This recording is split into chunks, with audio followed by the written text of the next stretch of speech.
Good evening. The school committee to order Thursday, June 8th, 2023.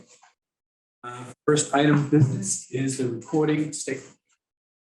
Evening. This meeting will be recorded and will be posted to YouTube and other social media platforms. By participating in this meeting, you understand that the recording could contain your video stream or your audio stream, including images of yourself or anyone in the room with you. You can choose to enable your video or audio device during the meeting, as well as anything or anyone else that may be in the background could be recorded. The recording could include any opinions you contribute and anything you say about yourself. On occasion, chat within the meeting should also be captured in the meeting recording. Therefore, anyone attending the recording meeting may have aspects of their personal data recorded if they actively participate or not. Thank you. Roll call. Dr. Allen, Yes. Mr. Marsh, Here. Mr. Deschamps, Yes. Mr. Wolfman, Here. Ms. Kelly, here. Ms. Cartier, here. Ms. Chamberlain, here. Ms. Cormier, here. Mr. McDonald, Here. Mr. Wiggler, Here.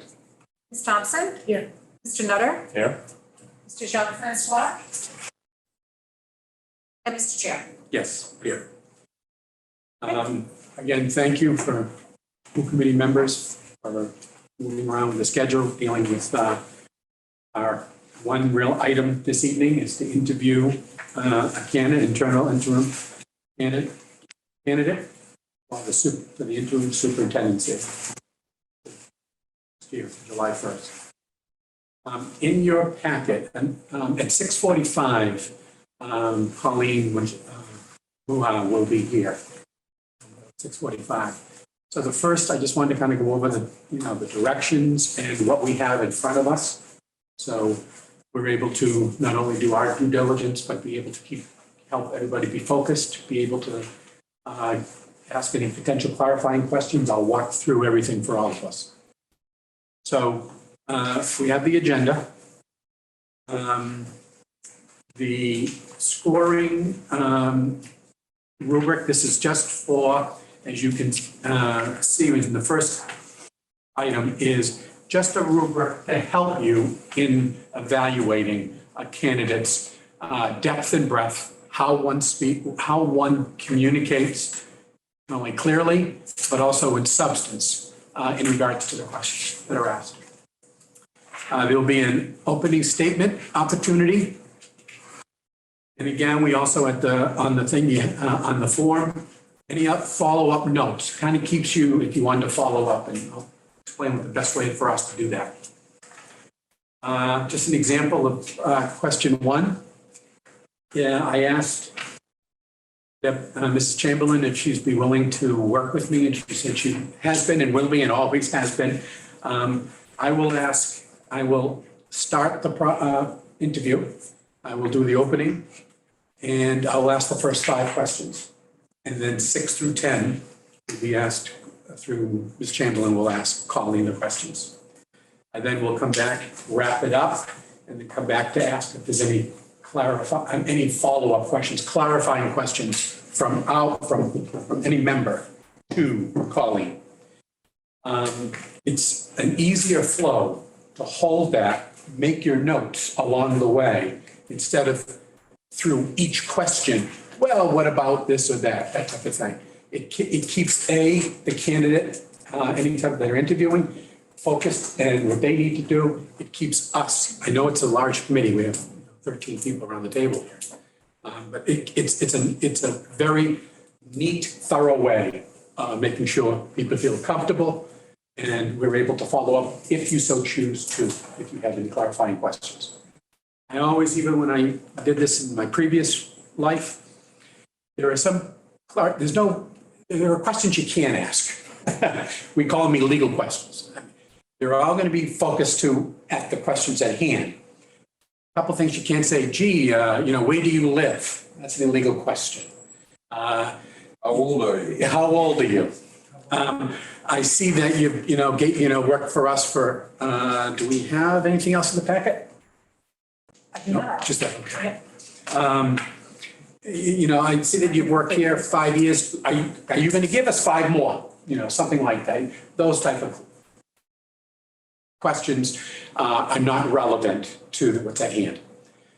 So the lines that we have on each question, that's for you to make your notes.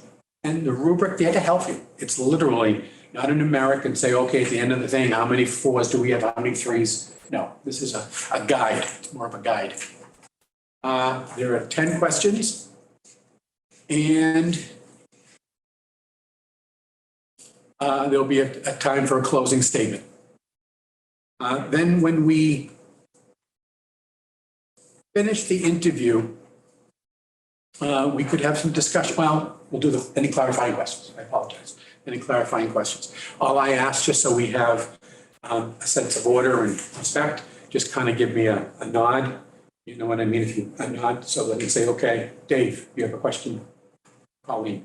So we're not like, well, I'll jump in or I'll be after that. We'll have a nice flow to that. Are there any, let's see, I don't think I missed anything. Mr. Chairman, would you Yes. like me to print out the application? I can print it quickly and give it to him. Yes, please, that'd be great. I thought I apologize that we had that. I'd like the application there so you have that, so you have a frame of reference of our candidate. Okay, so then after that, how does this flow? After that, after Colleen leaves, I think she'll be done, the interview, then we can have a discussion. We can have a discussion if we feel comfortable as ourselves that we believe that we have enough to be able to potentially make a decision this evening. We can discuss this perspective and we'll see from there. So will there definitely be a vote, I guess? I would hope there would be a vote. Okay. The answer is yes. I would hope there would be a vote. Will we make a motion before we have the discussion, or will we discuss and then? We would discuss, then have the motion. Because technically we could have that discussion this way from the interview perspective. Are you gonna collect these when we're all done? Yes. You don't have to put your name on them, okay? That's, you don't have to clarify that, but I don't think you have to put your name on it.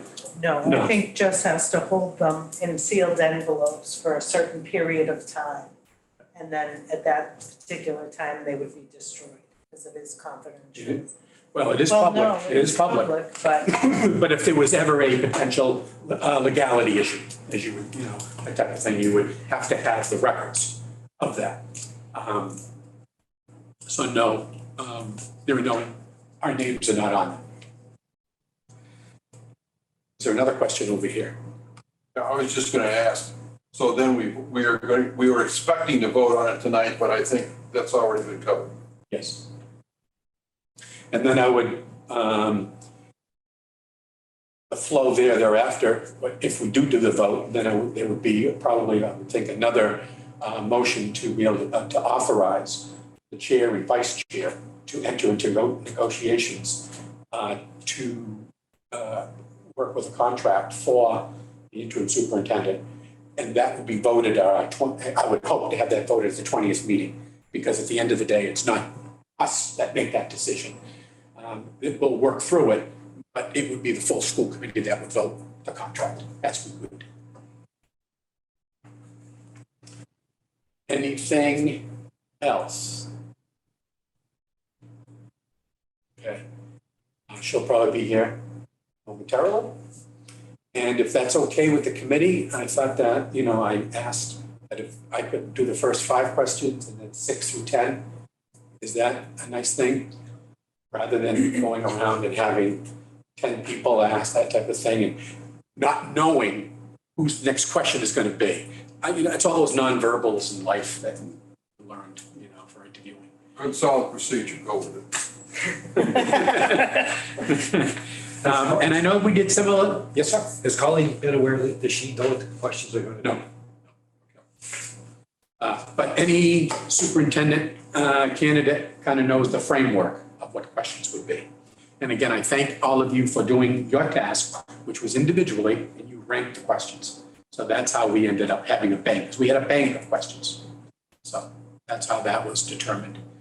And as you will know, and as we'll hear, and we'll evaluate, the questions are all relevant to the work of what a superintendent would do in either an interim role or a full role. I apologize, I thought it was in the packet. I did want the application. That you would have to know that We'll background. have a couple minutes at least Resume. to look. Oh, yeah. It's written up that way. It's, again, it's any packet you would have that. We did that 5 years ago Got that in the, in the superintendent's. screening committee that we had. Did you, how about you, Liam? Just a quick question, years ago? Did you also have that in the application and all that pieces with it? Or, The interviews you did with the superintendent? oh, yeah. Yeah. In fact, we had different, blocks of questions as we worked our way through. The screening committee had certain questions, some filtered down, but others didn't.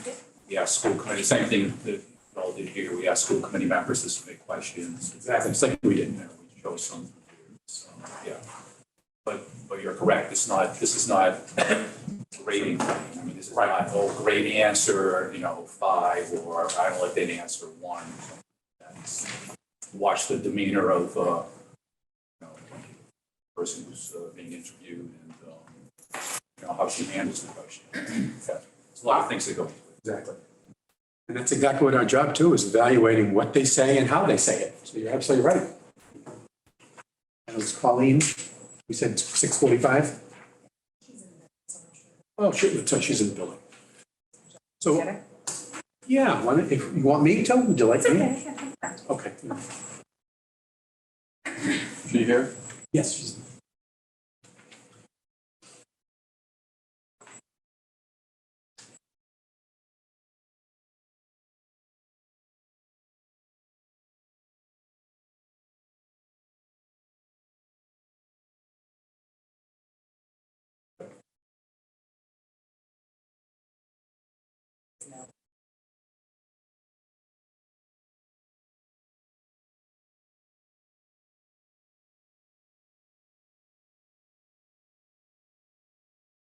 Okay, Yeah, I'll just wait for. I'm excited about that.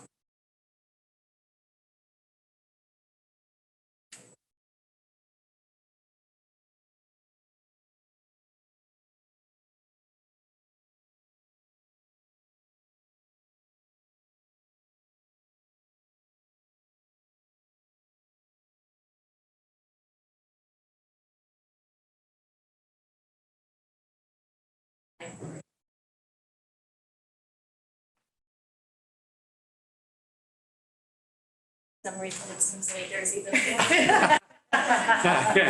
It's because we're sitting at a different. A different way, and I know. And until the lights start shining behind.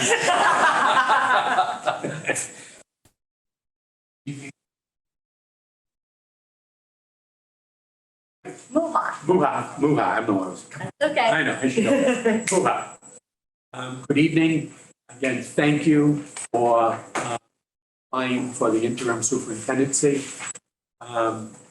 We are human, water, paper, pencil, paper for anything that you need, if you need anything that. Also, we'll have the questions as well in front of you as we go through them as well. Correct? So just a quick protocol perspective. Everybody around the table. We don't have to. Good evening. I'll ask the first 5 questions. And then questions 6 through 10, Deb will ask. Okay. And then there will be time for, there'll be an opening, and we'll have an opening statement if you so choose to, and we'll have a closing as well. You can also have a closing statement as well. And then if there's any clarifying questions from any committee member, they'll have an opportunity to ask us as well. And if you have any questions for us at this juncture too, we'll also have that.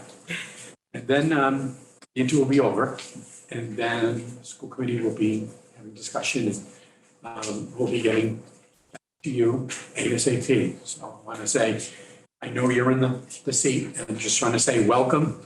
Thank you. And I'll start with the first question, well, really the opening statement, Sure. whenever you're ready.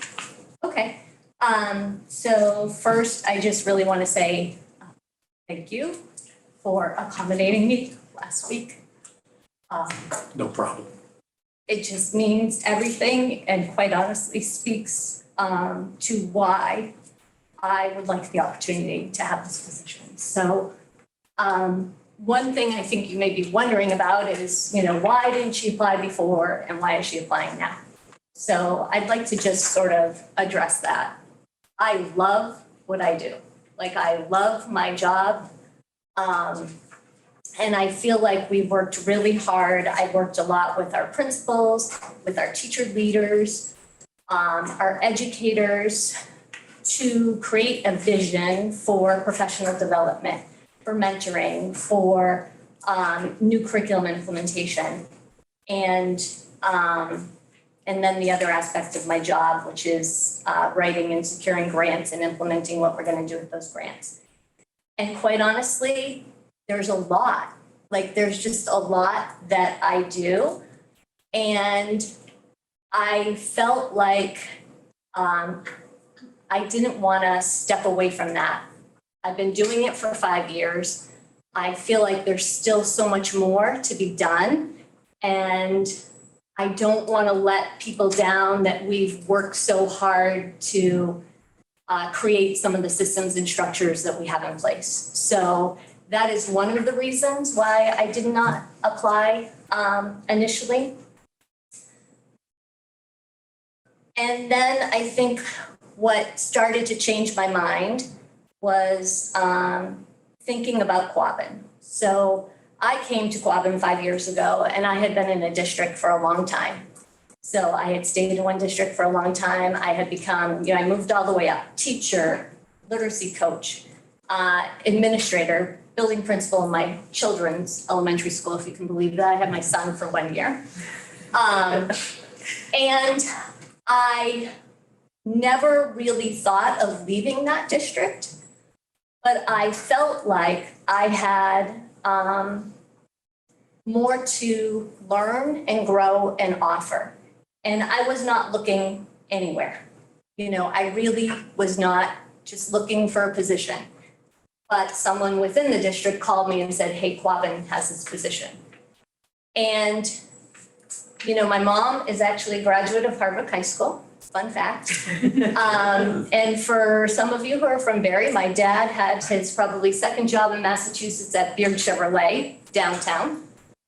So I had good friends that went to Quabbin and are very successful today. And I had good friends that sent their children to Quabbin. And I always paid attention to Quabbin because of how you value education. And I don't just mean for the students, but I mean for the educators. When I came and I thought, we had so much professional development opportunities to offer our teachers, that just says so much about the district. And I think the role of superintendent is a role that really creates the conditions, I hope to be able to create the conditions where our students and our educators can truly thrive.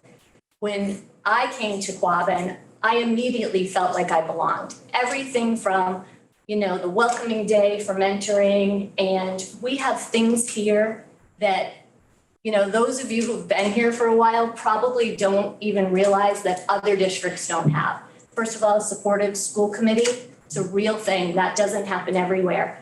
Unions that are really easy to work with, human resources, grounds and facilities that take such good care of our schools. That sends a message every day that it's important that we take care of the environment that our students and our educators work in. So that is, it became apparent to me that I just felt like I was waiting to hear someone who felt passionate about Quabbin and wanted to honor all the good work that's been done. I think what we need to do is take what we've done, and of course we want to move forward and we want to generate new ideas and we want to bring new things, but we can never forget the why behind some of the decisions and the history here in the district. And that is really what I hope to do and why I sort of changed my mind. Jess, I saw you looking at your watch. I probably have a time. No. I made a weird noise. I wanted to be sure it was off. Good. Thank you. Question 1. What are your core values that drive you as an educator, administrator? And what core values would you want to see with your team members and new hires?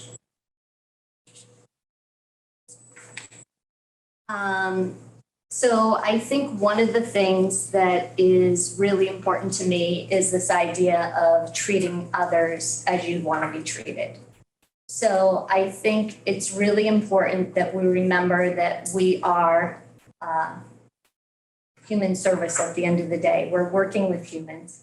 And whether we have conflict or we disagree, I think it's really important to understand and appreciate that our people are our greatest resource. So we need to model behavior. This is what I would hope to see within my team and my new hires, but we need to model behavior where we are treating others with kindness and respecting other people's perspective. We may not always agree, but it's how we approach things that really is going to make a difference. I think one of my other core values is around working hard. So we actually were doing strategic planning, and the woman we were working with brought this document to the table, and it said, work until you succeed. And I thought, I love that statement. I love everything about that statement. It's about not giving up. It doesn't mean that you don't change your path or there's not roadblocks, but really giving everything our all until we reach the outcomes that we're looking for. So I think that's something that I would look for in team members and new hires. And I think the other thing is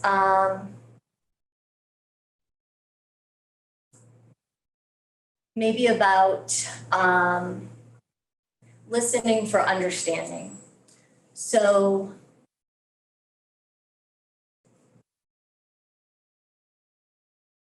I think when you are leading people, and I think this is even true of teachers, right? It's so important not to make assumptions when we're dealing with parents, when we're working with our educators.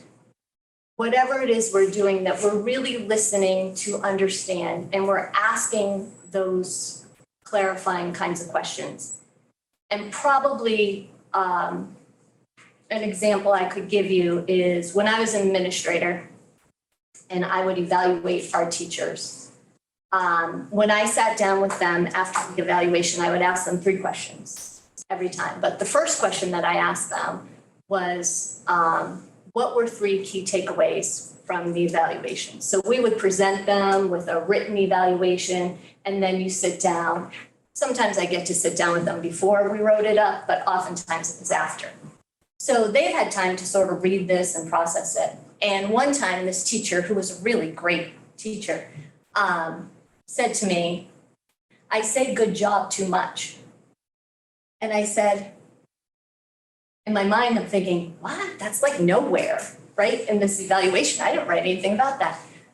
So I said to her, well, tell me more about that. Why is that your takeaway?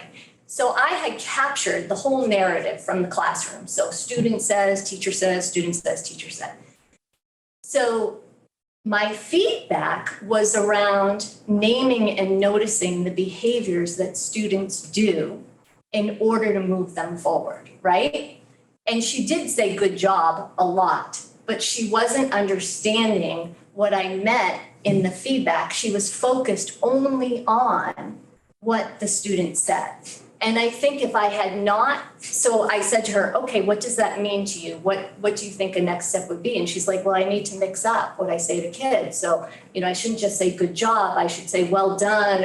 And I'm like, So I realized then and there, right, like my feedback clearly wasn't clear, and her takeaway was completely different than I would have thought. So I just think that it's really important that we listen to understand where people are coming from, understand why they're thinking the way they do. I think that's really important. People have history. They come to things with different experiences, and we don't know that at face value. Thank you. Thank you. Question 2. How would you develop, I'm starting again. How would you develop your plan to prepare for your role as interim superintendent? What would your priorities be for the first 90 days? Whom would you consider to be essential sources of information, critical friends, and strategic community resources?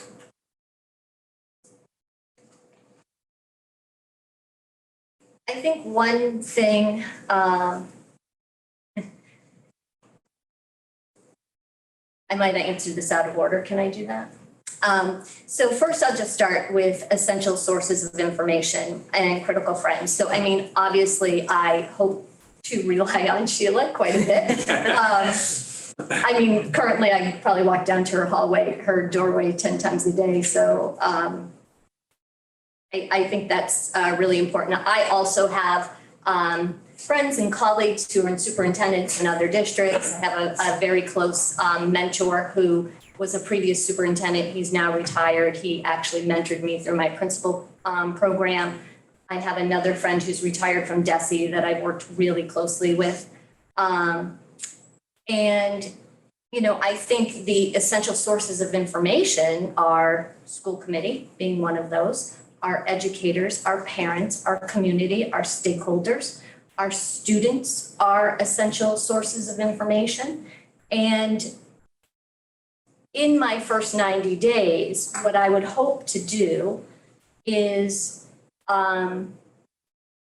gather additional information. So I've been in a district where you change roles, and there are really great things about that. You know, I feel like I've worked hard to build my relationships. I have working knowledge of the district. I know the things that are happening. But I will tell you this, when you change roles, people's feedback to you changes. So when I was certainly an instructional coach, people told me different things. And then all of a sudden, when I became a principal, I was hearing sort of a whole nother level of things. And not only that, my perspective changed to what I was listening to. So in my first 90 days, I would really need to do some additional listening and seek that feedback. I also think that in my current role, I have not gone out into the community as much as I would like. So last night I attended the Hubbardston Town Meeting, or Monday night, I guess it was. Yeah. So those are relationships that I really need to build. And I would say, you know, I think school committee members could be really helpful to me in that role, as well as our building administrators who have existing relationships with parents and community members and so on and so forth. As far as developing my plan for the first 90 days, to prepare for my role as interim superintendent, in a way, I feel like I've been handed a gift because we've been working on our strategic plan all year. So while I have all this listening and learning to do, I also feel like we set goals for ourselves. We know what direction we're heading in. And I think that along with sort of listening and learning in those 90 days, we'll be having our administrative summit. We're going to be planning for the year forward. We're going to be trying to put some of those goals and priorities into our, calendar and planning that we do. So that is how I'll go about that. Thank you. Question 3. How do you use data to drive your decision-making processes? Please provide us examples applied to budgetary considerations, curriculum adjustment or enhancement, and personnel staffing changes? This is a great question. And I want to say, I think it's really important to use our data. Data comes in many different sources. So when we embark upon the budgeting process, I think one of the first things we do is we look to the building level and we say, what is currently working and what are our needs? We can only identify those needs if we have some sources of data. So, some things we can look at, we do, sorry, I am like a reader for reading, but not to look at you. So some of the sources of data we have is we do benchmark data, we have common assessments. So academically, we have lots of data that we look at. That data gives us a lens into what is working and what isn't. So for curriculum, we can look at the data, but we also have to ask additional questions, right? So how does the data match up to what we're seeing in classrooms? What are the staffing patterns like, and how might that impact that student achievement data? So it's really looking at multiple layers as we do things. And, one of the areas that I think is a rich opportunity for growth for us is around special education. So currently, our students with disabilities are not performing at the same level or rate as our students without disabilities. And what's really intriguing about that is that we provide our students with disabilities more intensive intervention. So we do that because we hope to accelerate their growth. So we just actually wrote a grant to implement co-teaching next year, which would mean there'd be a regular educator and a special educator in the classroom. And so we're really, I was just in my office writing this, so this is actually a really timely question. So we've identified 3 different sources of data to track that progress. And so one of them is the student achievement data. The other one is classroom observations. And then the third one is really a climate survey. So how do students feel in that classroom? And how do teachers feel working with one another? So it's more of a climate kind of survey. And so I think that is what helps to drive your decision-making process. You can't just look at data as in numbers. You have to really get a sense for what's behind that data and think about all the other factors that might be impacting it. Thank you. Question 4. How would you hold educators and staff at all levels accountable for delivering high-quality, effective instruction to all students?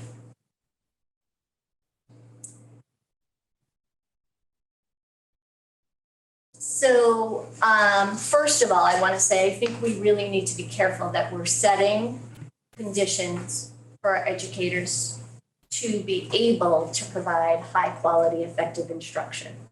So we want to ensure that if we're asking them to implement a new curriculum, we've given them some professional development around that. We want to make sure that as we're making classroom observations, we're paying attention to what is happening in that classroom and if they have the support, the resources, the materials that we need. And then I think the way we hold them accountable is we provide frequent and really specific feedback. So when we visit classrooms, and I say every visit is an opportunity, and I don't mean that feedback has to be a written evaluation. It can be a conversation in the hallway.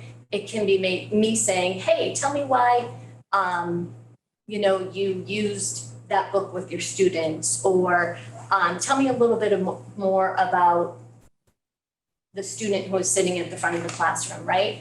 So I think we want to find opportunities to give frequent feedback, but we also have to set clear expectations for what we're hoping to see the next time. When we go in the next time, if we're not seeing what we had hoped to see and we provided teachers with the training and the resources and the time that they've needed, then that's when we're really starting to say, okay, you know, you didn't meet this threshold, here's what we're gonna do, I'm gonna provide you with additional support. Sometimes it might be asking them to attend a conference or to, you know, share some data with you. But I think, and I think this is really important, that the way to hold teachers accountable for that high effective instruction is to know what it looks like and to constantly be clear in what your expectations are. And when they're not meeting you, you're providing them that feedback, those supports, and saying, here's where we need to go if, you know, we're hoping to get you to that level of proficiency. Question 5. Please tell us how you will reach out to build up community constituency, strengthen relationships with all stakeholders. So I've thought about this a little bit, and, you know, I have a lot of different ideas. But one thing that I think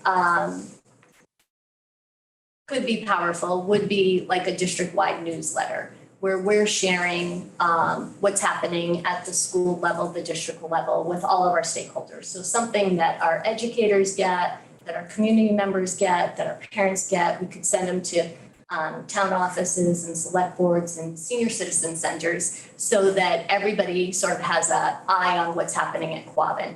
And I think in that it's a proactive approach to communicate. We're not looking for them to come to our website. That would be great. We're going to have a beautiful one in a short amount of time. But it's more of a proactive approach. Here's what's happening in our district. Here's a snapshot. I also think that just really being visible and present at our nighttime events and what's happening in the community. I live in West Brookfield and I was a principal in West Brookfield, and I established some of the greatest relationships and conversations during the Asparagus Festival each year, because that was something that sort of happened there. So I think things like a district-wide newsletter, we want to increase our social media presence for sure, so sharing out on social media. And I think it's a two-way street. So offering opportunities for conversations with the members of our select boards or different organizations. So we've built some community partnerships. Our students are struggling with sorry, I'm just making sure that's part of the question. I might be a little bit off, but our students have been struggling with mental health, as you know, and we're really struggling to find resources to support them. So, you know, I reached out to neighboring communities, we found some partnerships, and they said, we'll prioritize your kids. So I think it's really having a proactive approach, being present, being visible, and not letting that take a backseat, especially for me, where I haven't been part of this community, right? As far as having grown up here, had my kids here, any of those established connections. I think that'll be really important for me to attend some select board meetings, to make it a point, to make an appointment to meet people, different things like that. I'd love to also do some drop-in office hours. Okay. People don't always take advantage of them, but I always like to offer things like that. Yes. Hey, Colleen, you're halfway through. Hey. Yes. Question 6. What is your vision, thoughts on the future of Quabbin with reference to financial sustainability and sound educational programs?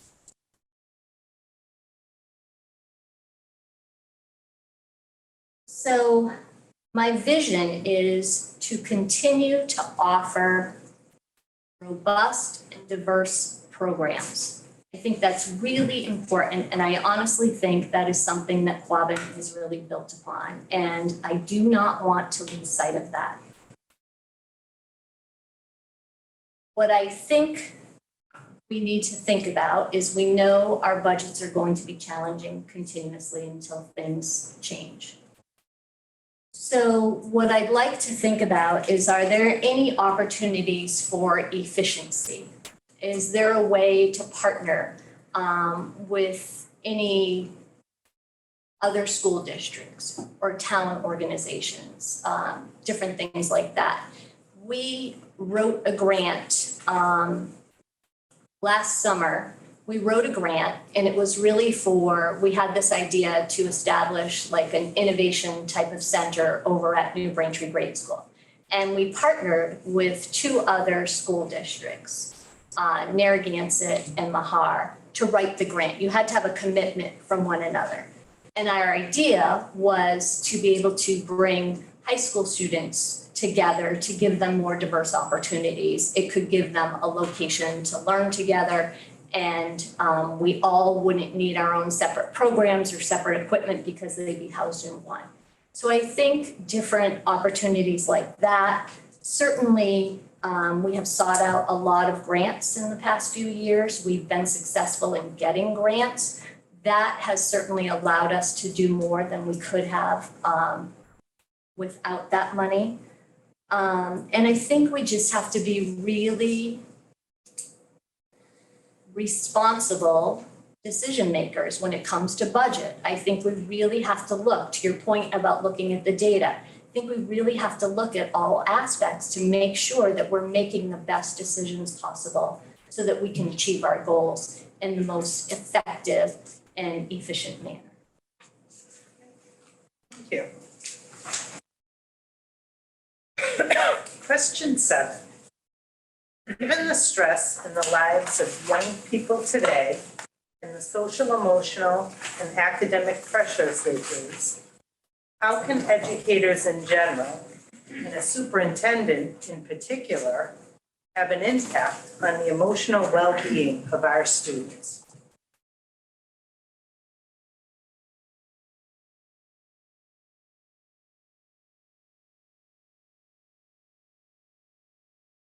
I think that our educators, so I just want to sort of start with this. I mean, our educators impact the emotional well-being of our students every single day.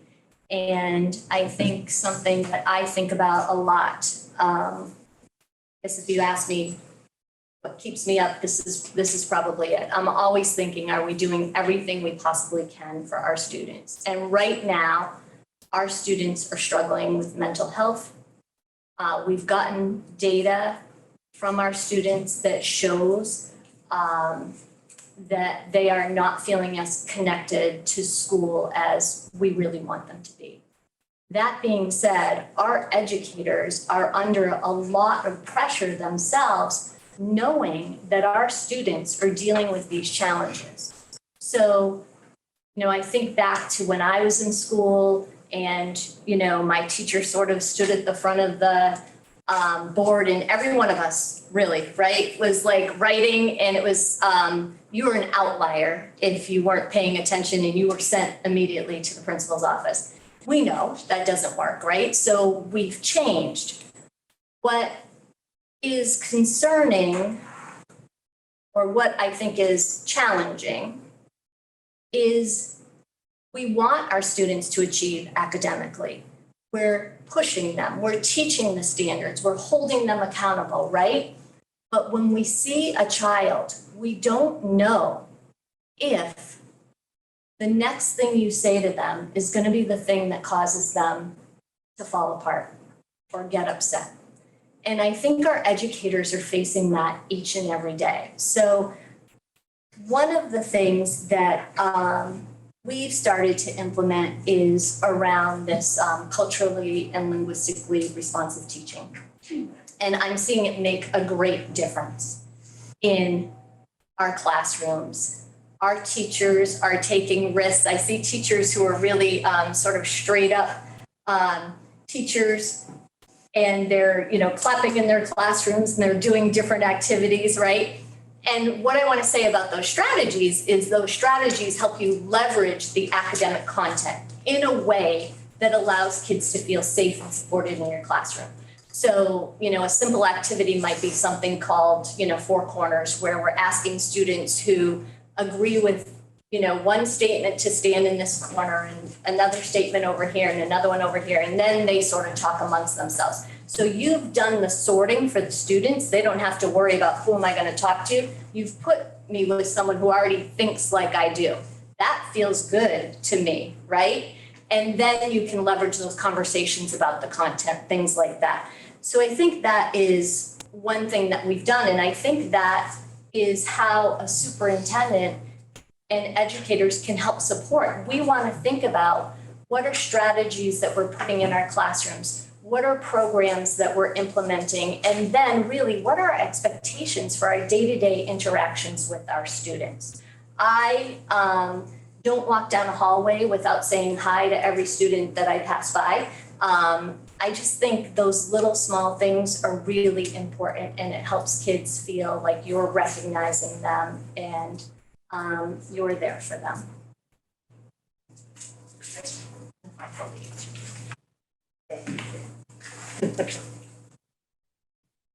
Questioning. What are the essential elements that you believe are necessary for all students to be academically successful?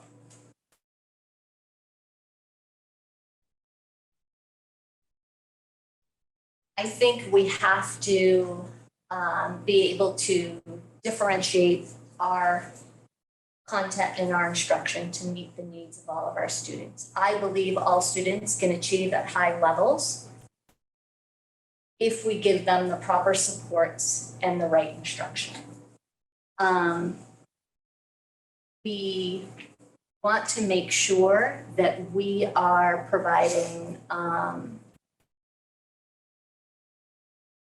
lots of opportunities for students to practice and make mistakes. If we are giving them challenging material and we want them to achieve academically, we want to make sure that we are not saying, oh, yep, you didn't get it, right? But we're allowing them to go back at it, to try again, and with feedback. So same thing as I alluded to with educators, right? It's about the feedback. It's not just about the teacher that I said good job, right? But it's like, tell the student what they're doing well. So maybe they didn't understand that whole problem, but what about it did they get right?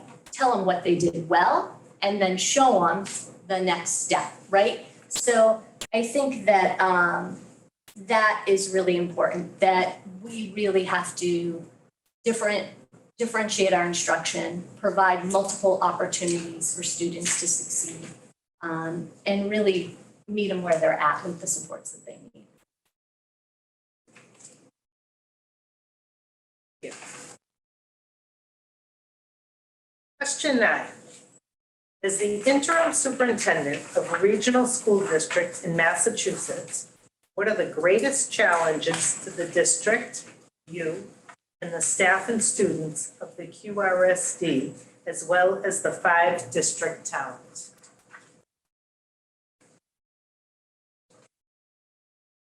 I think one of the challenges that we face as a district is part of it's our rural nature, right? We're very spread out. That offers challenges and limitations to some of the things that we do. Certainly, budget and funding is going to be an ongoing concern. I think as far as the staff and the students, we expect a lot of everyone within this district, quite honestly, right? So we are asking, and this has become even more true probably since COVID, but we lack support for mental health and social emotional, outcomes for kids. So our teachers, our counselors, our administrators, even student to student, they're faced with challenges around emotional well-being. And I think that's different than it was previously. And we just don't have the resources. So I think that's a great challenge for us as a district and for our communities, and our staff and our students.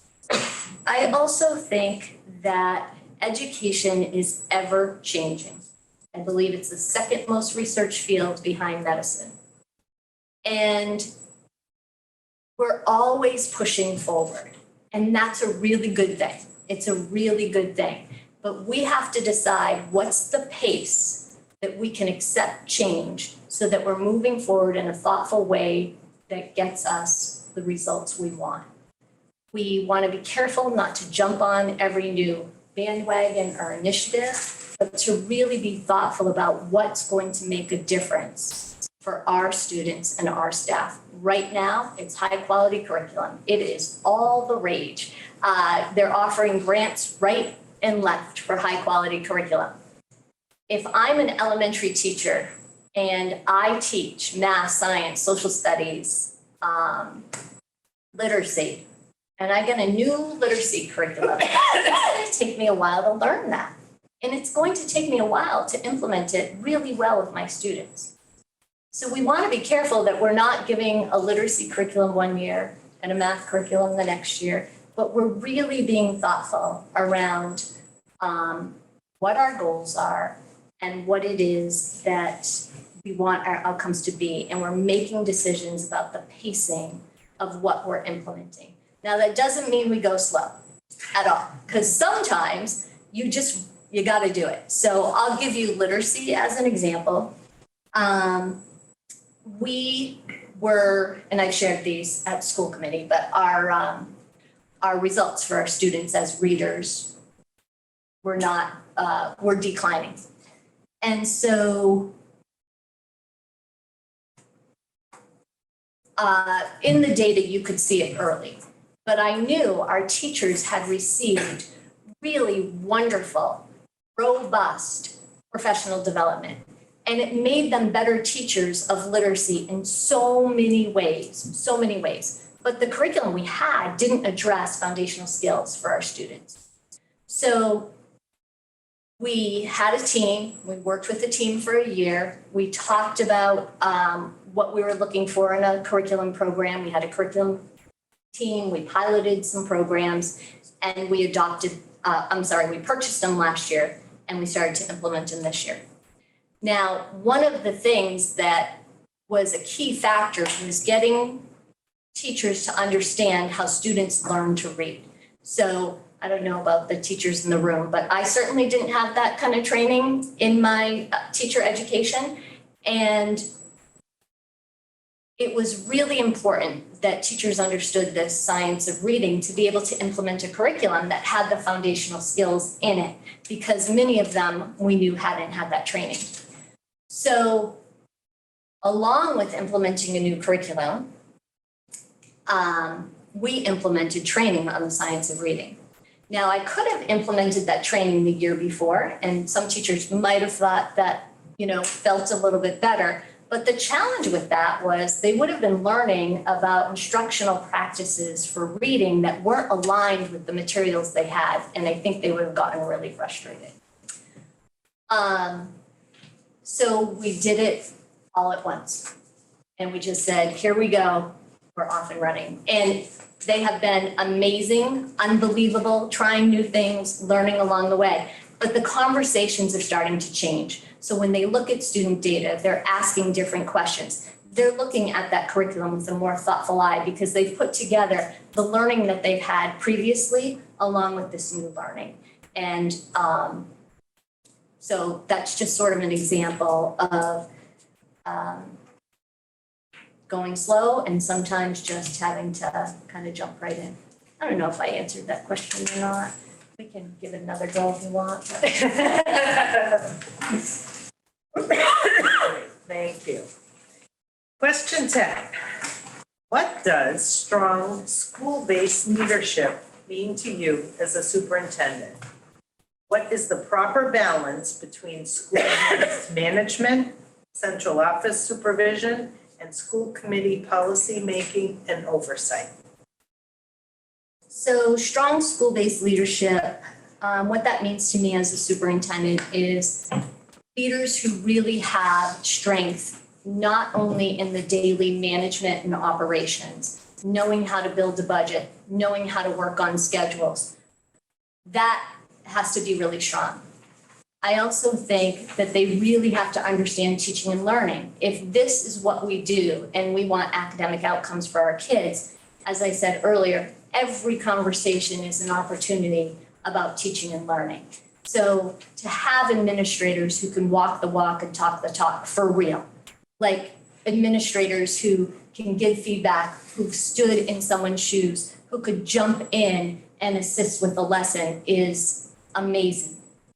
And I think the other thing that is really important for strong school-based leadership is someone who understands how to really manage people and to lead people. So what are the skills you need to get your people on board with you to create this culture where everyone is kind of rowing in the same direction? So there's research that supports this idea of like collective efficacy as something that gets really great student results. And the idea of that is we are all focused on the same goals. It is apparent in everything we do and say, and we make our decisions based on the outcomes we want. And the power of it is that people believe in one another collectively so they can achieve those results. And I think that is what makes a really strong school-based leader. Thank you. Sorry. Sorry. And what is the proper balance between school-based management, central office, school committee policy, and oversight? I mean, I think we work together, right? And you guys are the policy makers. I think as a school committee, you create the conditions and the policies that allow our students and our teachers to do the important work that they do. I think that's really important. I think that central office, and I say this, just remember where I came from, right? So teacher, coach, administrator, I think the role of central office is to support our schools. I really do. I think, it's how can I help? Asking questions, how can I help? What do you need? What's going on? I think that support is really important. But I also think you got to have a push, right? So what are our goals? What are your school goals? Are we reaching those goals? And what are we doing about them when you don't? So how can we solve that problem? How do we work on this together and collaboratively so that we can make strong outcomes happen?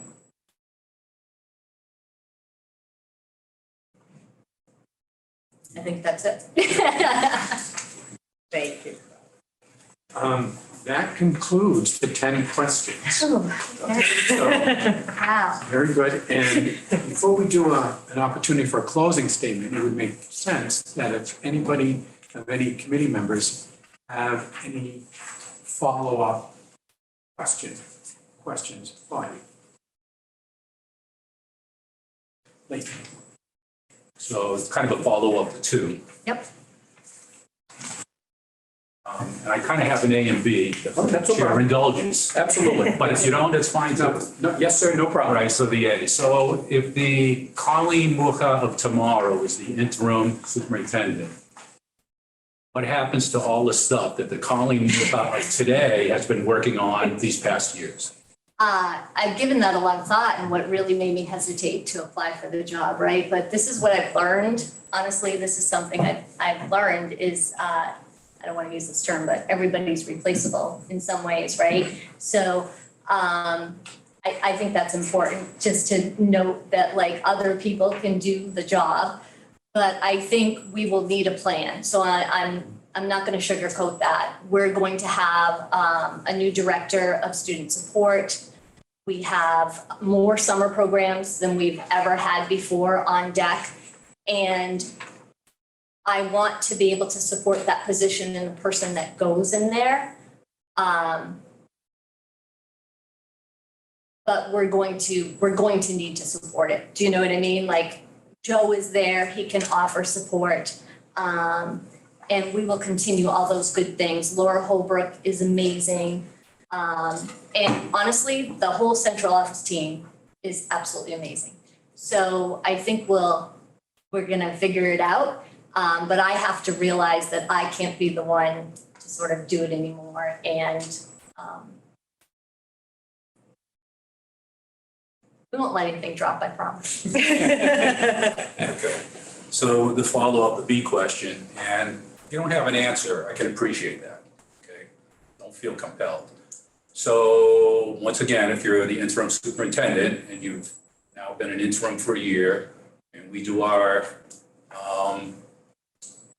the whole seeking superintendent again, and once again, I wouldn't know if you would put in for it or not, but if you didn't put in and did not get it, where did we go from there?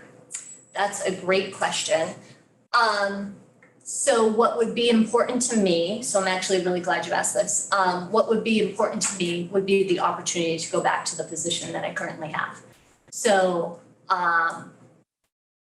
I want to just sort of say two things about that. I promise you, even though this is an interim superintendent, I won't treat it like it's a one-year position.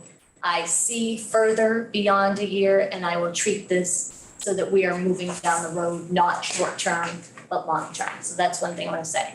I think the other thing that you should know about me, because I think this is, I hope this is true, and I say it all the time, position does not matter to me. If I can be making an impact on kids, that is what is most important to me. If we go down a year from the road and you say, you know what, it's just not for you, I am not going to hold a grudge. I'm not going to go looking somewhere else, but I would just ask, if possible, if I could go back to the position I'm currently in.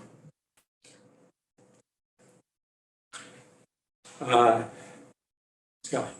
I liked very much, this is a question for 9, but kind of goes along to what you're talking about, differentiating instruction for our students. So with the regional school district, you have 5 districts, right? And everybody has their own priorities and their own needs. So as a superintendent, the first part of that is how do you kind of balance out the needs of those, and then how would you deal with conflict? So we're in the middle of town meetings and just had one that had a lot of conflict.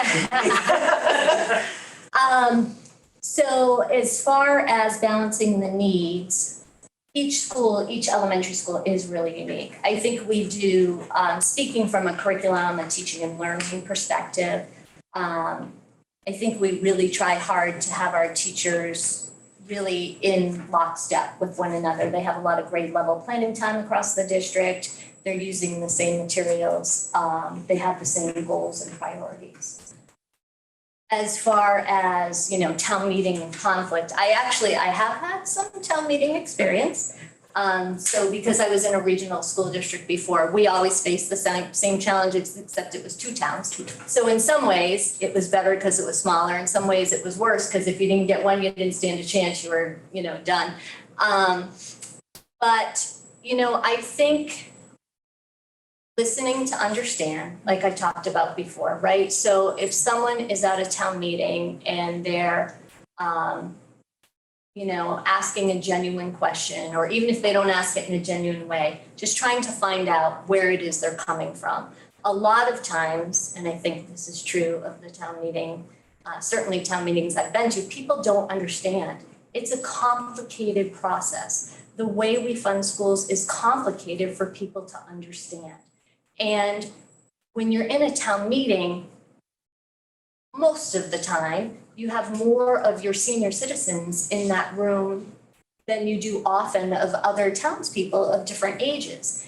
And certainly, it is hard for people to think about, if their taxes are going to go up or whatever those impacts are. But I think something that I actually, funny story, but I went to the airport very last minute, and I usually always bring a book, but I didn't. So I stopped in one of those stores, you know what I mean, at the airport.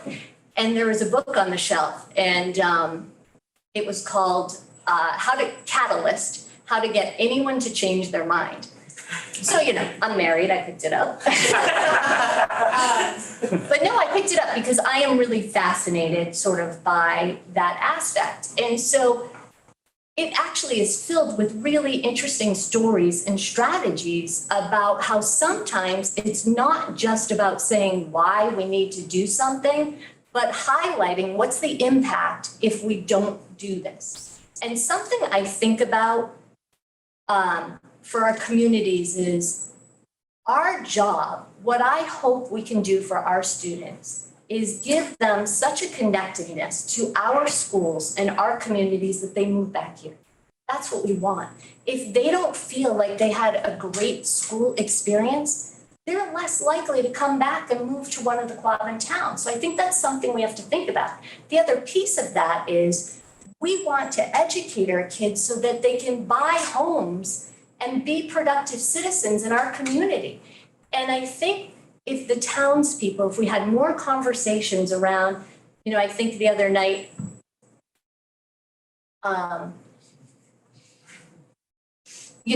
towns want to know what's your long-term plan, what's your long-term budget, right?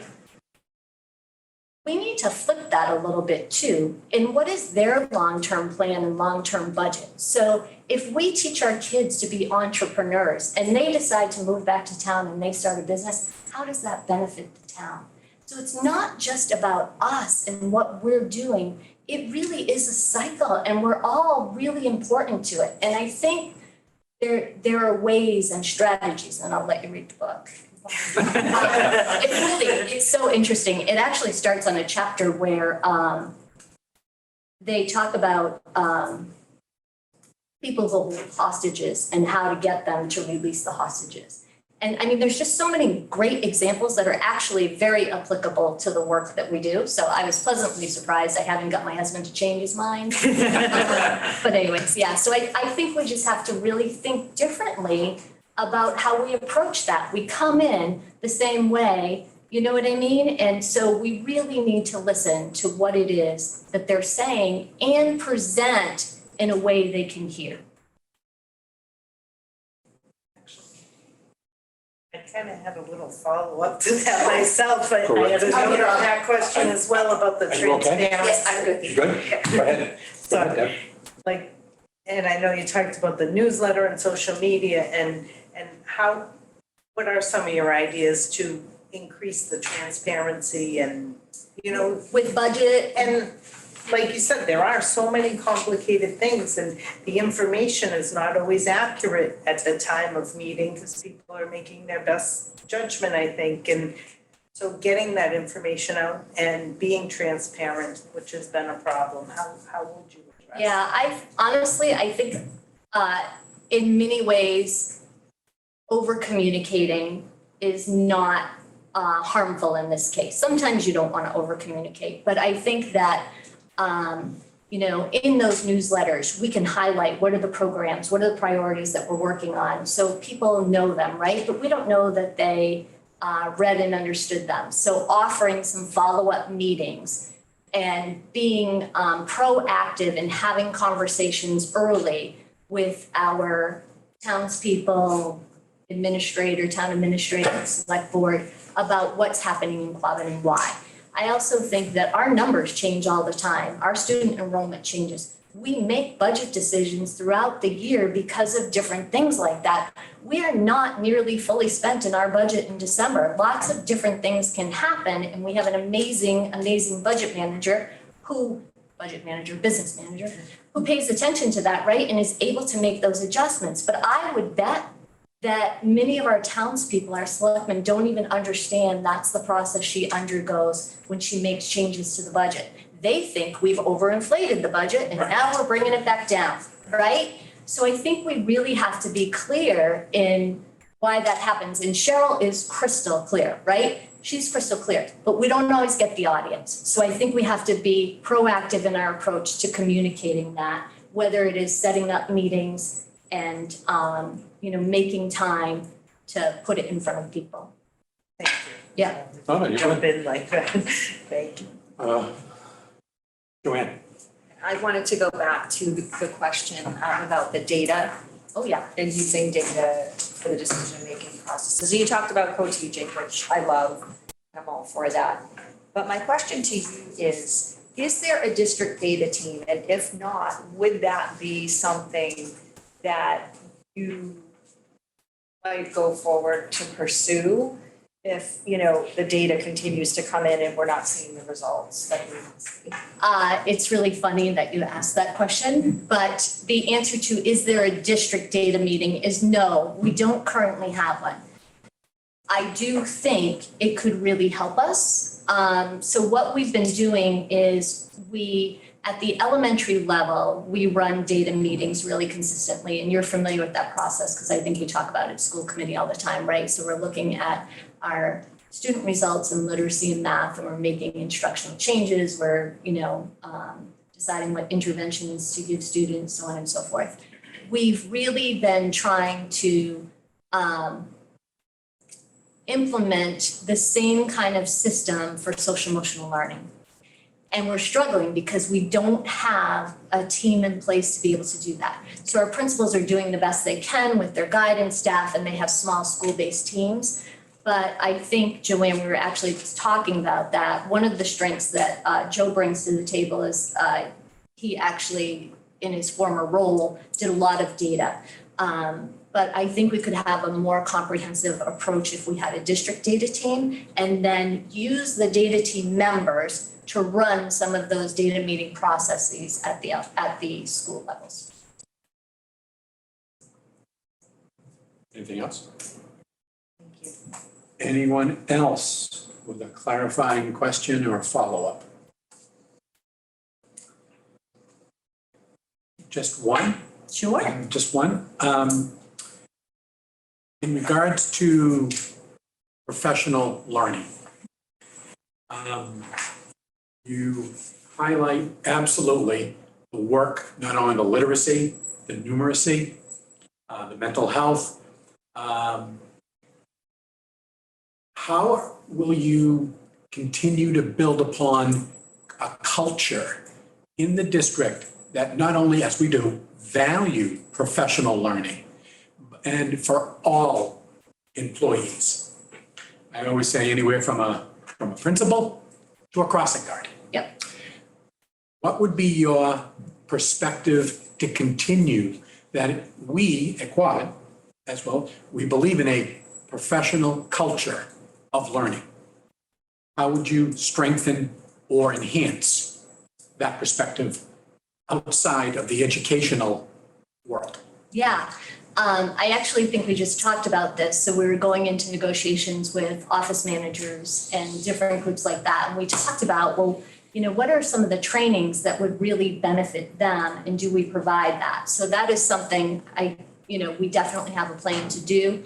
We're very thoughtful with our paraprofessionals and our tutors and folks like that to make sure that we are giving them what they need, because their role is unique.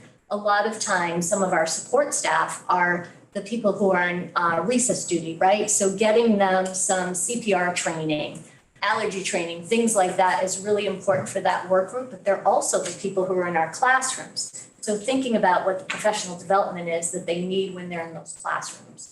I think that what we maybe haven't had a strong plan for in the past was thinking about our administrators, to be honest with you. So we typically provide our administrators with a mentor, but we don't do a tremendous amount of leadership coaching here in the district with them. And this is something I've been thinking a lot about. Sheila and I went to a conference maybe 2 weeks ago, and there was a woman from a company called MITRE. I don't know if anyone's familiar with it, but anyways, she was saying that they have a system for building the future leaders. And I love that idea. So that's something I've been thinking a lot about, especially as we're searching for a superintendent, right? Like, how do we build the future leaders of Quabbin? And what does that training look like so that people who see more and want to have a greater impact can? And how do we differentiate that? Because I have some teachers that I adore in the district, and I say to them, so do you think you want to be a principal? And they're like, nope. Right? They want more leadership, but they don't want to do that. So I think that's something I've been thinking a lot about, that I would really like to try and take on. Thank you. We also, we offer really, Quabbin offers amazing opportunities as far as reimbursement for our working groups to take different classes, for our people who need CEUs, like our speech language folks, because it's hard to provide everything that everyone needs, you know what I mean? And the other last thing I'll say about it, you'll be sorry you asked me, is that we really want to leverage the people we have. So I think the best professional learning happens when our teachers are collaborating and working together. And so with the new curriculum, next year we have a really thoughtful plan about, working with professional learning communities across grade levels on common goals and learning from one another. Thank you. Anyone else for a clarifying question? So we would like to give you an opportunity to make a closing statement as well. And thank you. For 10 questions are done. Clarifying has been clarified. And would like to hear if you'd like to give us a closing statement. I'm just trying to think what I didn't hit upon.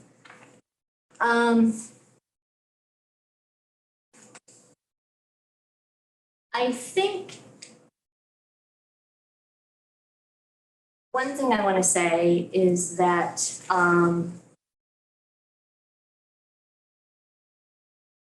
just thinking if you're in your seats, right? What is something you're wondering about me? So I think I'm good at recognizing my own strengths and my own areas of weakness.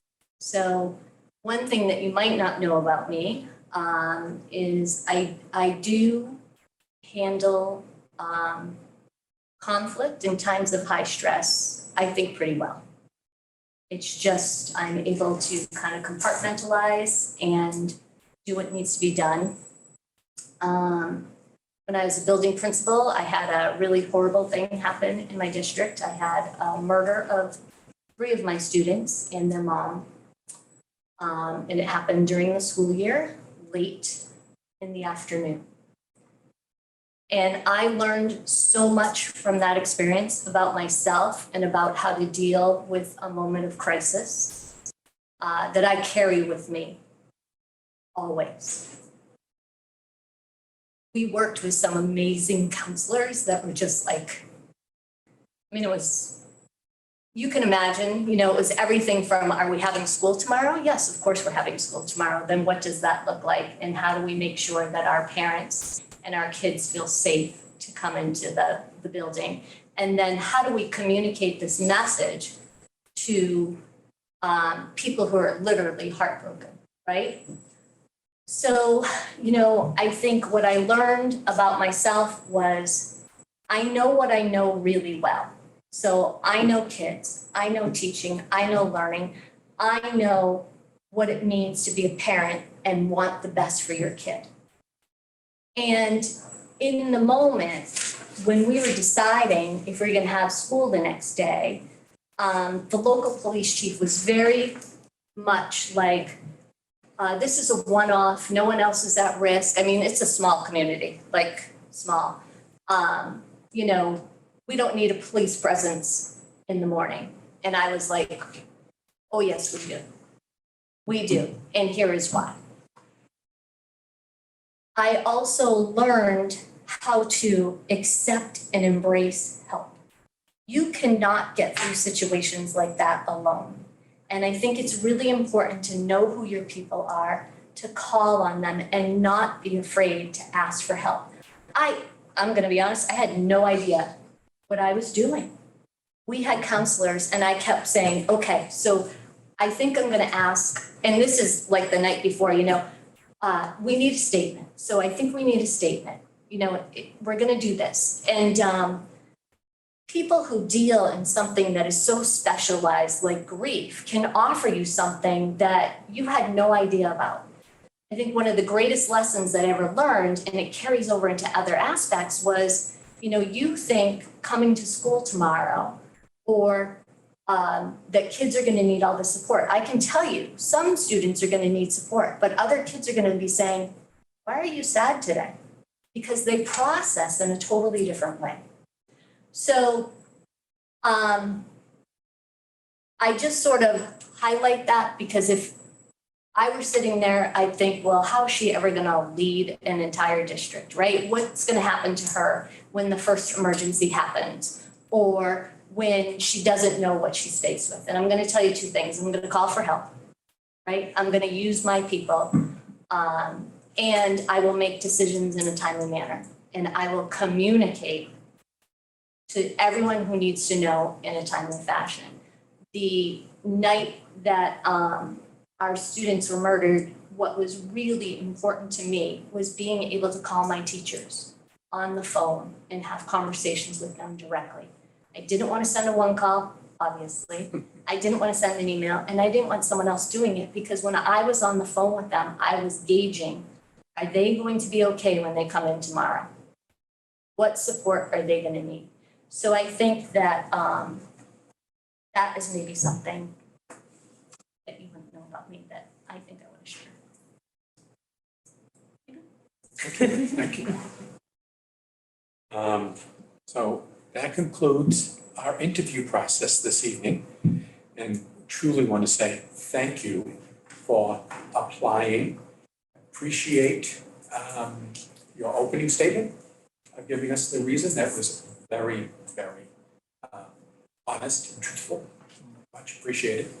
And I do say from a decision-making process, we're going to make a decision as ASAP, and we'll be getting back to you as soon as possible as well. Are there any questions you have for us? Lee kind of asked sort of what I was thinking too, to be honest with you. You know, where do we go from here if it's not all working out or whatever, right? I think the other thing I would just like to ask, and you don't have to give me an answer on this tonight, but you know, I would like some support, right? This is gonna be new for me. And so I would just like you guys to consider, you know, maybe allowing me to have a mentor, be part of a mentor program, different things like that. I think that would be really helpful for me.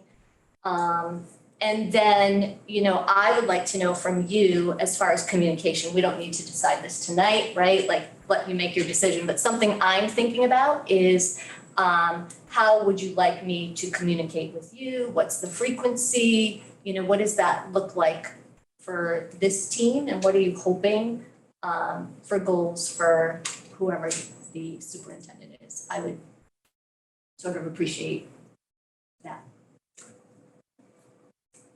That's it. Thank you. It's a short. All right. I'm so sorry. No time Perfect. limits. Perfect. No time limits Everyone was tonight. saying, don't let Colleen speak. No, you did. Thank you very much. I really do appreciate it. I think some of these are yours. Thank you, Colleen. Thank you.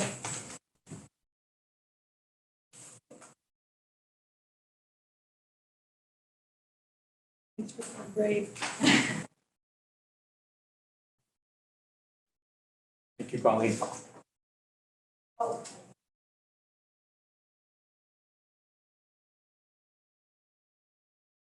Dr. Allen. Yeah, I guess I have two things to say. Her interview was very good. She hit all the questions. I think she hit them well. I think she gave good, reasoned answers. But my experience is interviews are pale compared to performance. I think that the 5 years she's worked for us is a much better indicator of who she is, what she'll do, how she'll do as interim, and maybe even as a candidate into the future as a superintendent. And I think she's done a fine job. Yeah. When she started, it was she, and what was that guy's name? The other guy. The previous gentleman? Adam. Adam. I thought he looked stronger at the start. Even if he didn't wear any socks. But as time went on, she just kept getting better and better and better. He filtered away, and then she took the whole thing over. And she's talking about bringing in grants and education leadership and curriculum and new ideas. And much as I hate getting new superintendents, new ideas are always good. So as far as I'm concerned, that performance over the years she's been here is the key factor to me, and it's strong, and I absolutely will support her. I mean, she was very good tonight. Did a very fine job. But I think of, what was the name of our high school principal? Maureen, she had a French name. LaCroix. Maureen LaCroix. That woman probably gave the best interview I've ever seen. She was loquacious, she was verbal, she was capable. And it's a good thing we replaced her as principal as time went on. Yeah, so that, I don't know what your experience was. Just knew the name, Dr. Allen. That's all. Okay, that's a very politically appropriate response. But her performance didn't match the interview. I guess that's the best way I can put it. Anyone else at this point? Lee? So I don't want to sound like a homeboy when I say that. The many years I've been here, I think of Quabbin, of our district, as a well-run machine. And bear with me on the machine metaphor here, because it's better than a sports metaphor. Just like any machine, we change parts over the years. We oil the machine so it runs well. We tune it up. But the machine keeps on going. And Colleen, I think, is a big cog in our machine. And, taking her away from where she is, I guess could create some problems. As she even said, she's not sure, where it might go from there. And if you take her and set her aside and just look at it in the abstract, is it better to keep everybody in place in a district that's been well-run and just find an interim superintendent, because we're only talking for a year here, to hopefully we vet well and they manage this well-run machine, or to take, a part out of the machine, out of our machine, place it in another part of the machine and hope that machine still runs well. And there are pros and cons to either of those arguments. But to me, we're in the business of education. You can't make decisions in the abstract. And over the last 2 years, I've had a lot of interaction with Colleen. Our subcommittee last year, when we were looking to keep the 6th grade in the middle school, when we were dealing with the whole new Braintree OCAM situation, Colleen was there the entire time. And I saw her management abilities because she managed us, that whole process very well. And through the entire time, and also this year, in our collective bargaining, she's been in on most of the collective bargaining situations. Always well prepared, always well spoken, speaks thoughtfully, doesn't just throw out an answer. When we dealt with her, she took notes on the meeting, she took minutes. Within 24 hours, the school committee members got those notes and minutes. Even though we were taking notes, I don't want to say we weren't doing anything, but, she really did that well. Important to me, not just for her, but kind of with anybody, is that if she didn't know an answer, she didn't try and bull her way through and kind of, shuck and jive. She pretty much said, I don't know the answer, but I'll get that answer for you tomorrow. And that always impresses me with somebody, because it's one of the things I dislike about people. The only time I really thought of as a positive was when opposing attorneys in the courtroom would do that. And I know they were beat after that. And so that's why I think that, based upon my interactions with her, I'm willing to move her from the part of the machine she's in to another part of the machine, just by, if she's willing to take that chance, then I think we should be willing to take a chance on her. Is that a motion? No, not yet. It's a comment. Deb? Did you want to say something? Yeah, I'd just like to kind of touch a little bit about what you were saying, because I think that was a great analogy. And I think parts of the machine like Colleen need to grow.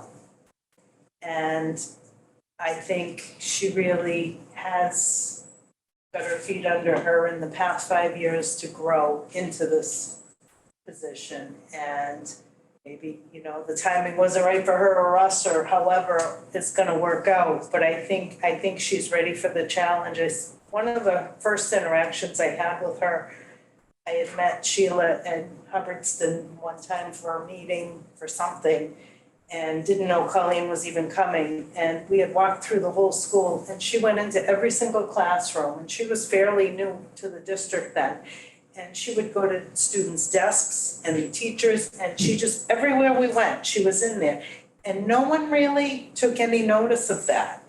And it was a regular thing. She had her finger on every aspect in a very short amount of time. But it was just the natural way she knew. And she just has such a great way about her that everybody felt comfortable. And maybe our scores of our students aren't where they should be, but I think with the curriculum and the work that she's done, I think we're gonna see those results, with time. We're coming post-COVID and everything, but I really do feel like you said, she has her finger on a lot of things that we really don't know about when she sits and talks to us at night, and I've just observed that from her. And I do think her work ethic is second to none, and she will do her very best. I really do think she will do her very best for this district and everyone involved. So those are my observations. Dave, and then Joanne. Just to kind of tail up what Lee said, Colleen's been sitting in on all our collective bargaining meetings with the 6 groups, and we hopefully had our last meeting yesterday. She's got an intimate knowledge of the working conditions of all the employees in the district, whether it's nutrition, custodians, secretaries, office managers, paras or teachers. She sat through it all. We've gone through the contract. She's got a lot of insight. She sits in our meetings, and she's like the 4th or 5th comment, and it's always kind of encapsulating what we're trying to say, or she may look at it a different way. And it's a really powerful thing to do, because she doesn't put herself out there, but she absorbs it and she processes it. And personally, when the presentation that was done for the school committee for the teacher's contract was Colleen, I provided her the information, she provided the structure, and we're talking about a couple of Sunday afternoons, we were back and forth on email and sending documents back and forth. So her work ethic is top notch. I think she's prepared in that aspect. She understands the personnel end of the operation, the machine that Lee was talking about. And I'm going to her after whatever happens tonight, next week, I'm going to ask her to help me to structure the presentation that hopefully we'll be able to present to the school committee on the 20th, because she's got a way of looking at things, the whole picture in a much better way than I can. Thoughtful. She's thoughtful, very thoughtful. And I can't fault her work ethic, because she's always nonplussed. It's okay. All right. There's no sigh, there's no eye roll. It's I'll do it. And I'm not looking for a pat on the back. Joanne, and then Walter after that. Yeah, I just wanted to comment on the, Deb had mentioned that, the reading scores aren't where we want it to be, but that's across the country. Reading and math scores have declined across the country. So that's just across the board. I don't think it's necessarily a reflection on, the work that she's doing. She's a teacher superintendent, clearly, teachers will love her. The other thing that I really liked that she talked about was, providing the leaders, the admin, the principals with more leadership training. Because she referenced, you ask a teacher who's been in it for quite a while, you're gonna, do you want to be a principal? And we're like, hell no, because it's just, we see the mess that it is. But she brings that aspect of providing more training in leadership. And I think that was something that caught my attention because I don't think we often hear that. We hear about teachers getting supports and, teachers getting that professional development. But what about those people that are leading our teachers? So that was something that I was really impressed with. Walter?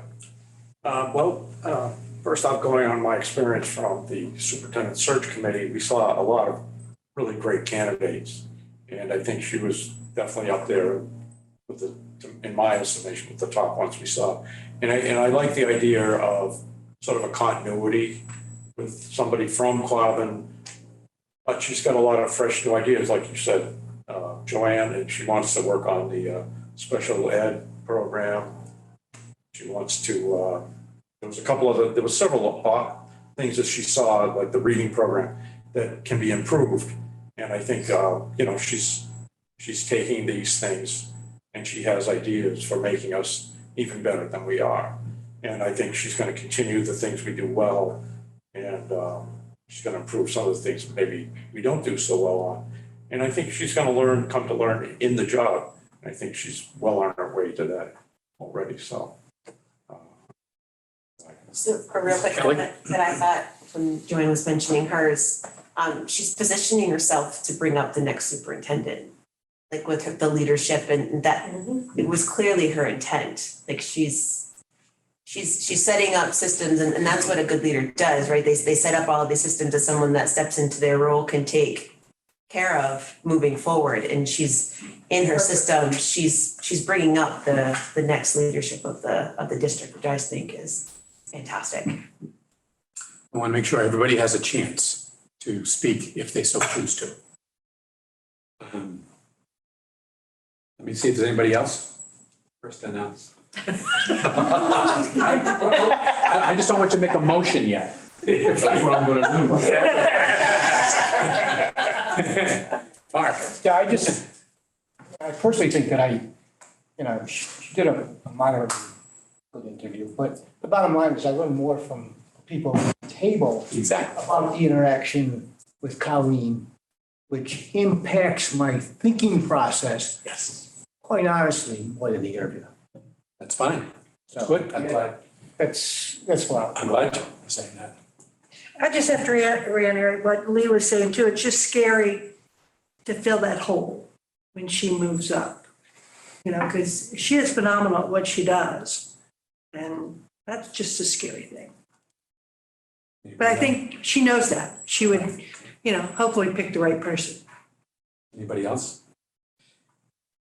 I think to go on that, I think she's gonna be phenomenal in anything she does. She's a worker. She is. So, we lucked out with Sheila. Right. And I'm almost feeling deja vu. All over again. And that's kind of just my kind of points is we know she was a curriculum person. So wasn't Sheila, Dr. Muir. Remember in that, same with Dr. Muir had to learn. Some of my perspectives here are she's a known. She has a nice temperament. I like her style, her language, and her temperament. I've seen her not only here, but I've seen her in collective bargaining and other environments as well. She honestly believes in high quality instruction and what high expectations for kids and staff. She can lead, listen, and learn. So when you ask about what you learn from others, I think she does listen, lean in, and she'll also learn. To me, she has a handle and a sense of the district. And I just want to go back to that person that when Maureen Marshall left, somebody who had for 30 years, you had then who was the curriculum person behind Maureen? It was Dr. Muir. she will make those adjustments and that support that she needs. But again, she will also listen, learn, and move forward to what those other functions of dealing with 5 towns and the other part of the leadership. Yes, she's on the ground level. Yes, she's been at leadership level. And now she's at the district level, took a district. She left a principalship to get district experience. So when you go back to the level of competency and understanding from a district, so those are there. So I did just want to share those points that my observation, and something that I like to hear too, is if it's truly a continuous improvement model for all of us, it's also a professional learning environment. And if we believe that, and we live, listen, learn, and acquire those skills for what's right for kids. Yes, student achievement is important. We know that. That's what drives us. We know that. But we all have other responsibilities for this district, and safety is always number one. And I think she was a little apprehensive at first to go for the spot because of what she was doing. But I think now she can see the bigger picture that I can maybe do more because of the work I can do. So I respect her for coming. I think it's great. I was shocked that she's only been here 5 years. I thought she had been here like 20 years. The way she talks and how comfortable she is and all of her knowledge of the district. I was shocked. I'm like, wow. Yeah, I mean, so if that says anything. Just as an observation, if we leave that piece, that part where it is, that part needs to grow and is eventually gonna get worn out here in Quabbin and seek other opportunities to grow. Because someone like that can see the big picture and the overall district needs. And I really believe she spoke from the heart at many times. And I truly believe that she goes home every night and stays awake thinking about how she can serve these kids better. Good. Dr. Allen? Oh, No, well, before, you're gonna make a motion, right? Yes, I am. All right, so before he makes the motion, because I say, I don't want you to take this personally, Mark. I like the way I give them the edge on the question. Read it. You have to help your game a little more. I like feedback. I like feedback. No problem. Dr. Allen? I move that we offer the interim superintendency position to Colleen Moore. Second. Second. Any further comment? Roll call.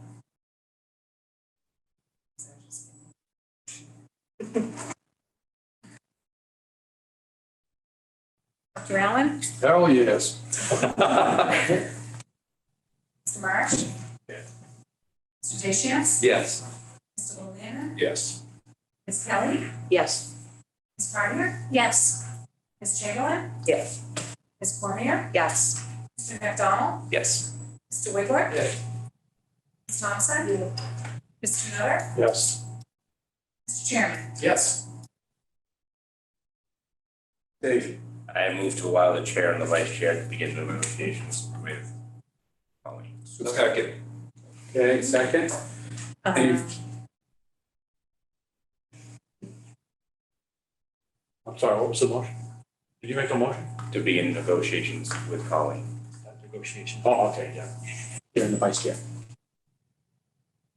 Did we set the terms to her interim? Is this for a year? Is this for an indeterminate amount of time? This is for a year. This is for a year. So July 1, 20. July 1, 2023 June 30, to 2020. June 30th. Should that be part of the motion? Yes. Yeah. I have a further question. And I don't know if this is the right time to ask, but say she likes what she's doing, we like what she's doing. Do we have to go through that whole process of interviewing 20 people No, we don't. to keep her? No, we don't. We as a committee can make that decision. Okay, We could do it, well, like we did with Sheila, Correct. in-house. Or you can even potentially appoint. Technically, we're offering a 1-year interim superintendent position to Colleen Muai. Anything during that time, you can change your perspective. You could do a full-blown search, you could do an internal search, and technically you can even appoint that interim.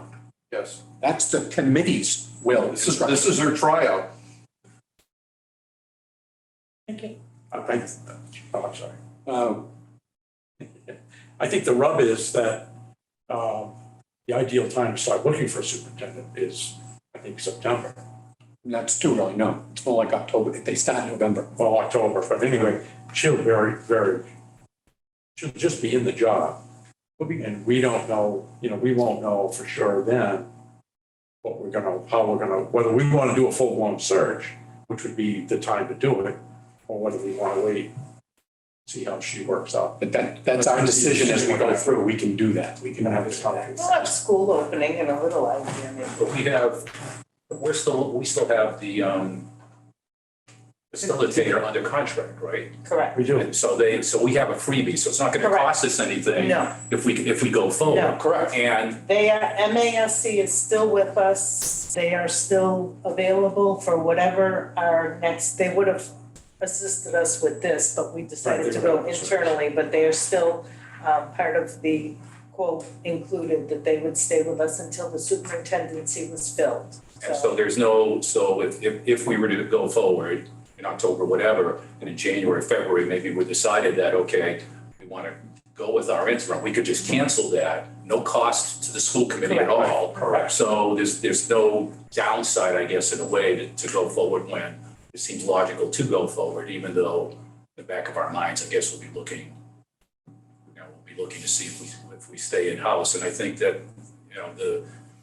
the caveat there is, we can't, the expectation shouldn't be she's just going to slide into Sheila's shoes and everything's going to be hunky-dory. I mean, there's going to be ups and downs, and we have to calculate the downs as well as the ups, and not just, if there's a down, say, forget it, we got to get somebody else. I mean, people need time to grow in their jobs. But Sheila had those as well.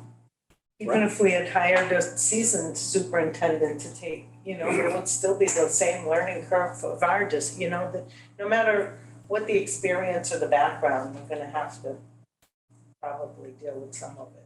Yep. So that motion was made and seconded. Let's to be able to enter negotiations with Colleen. And roll call.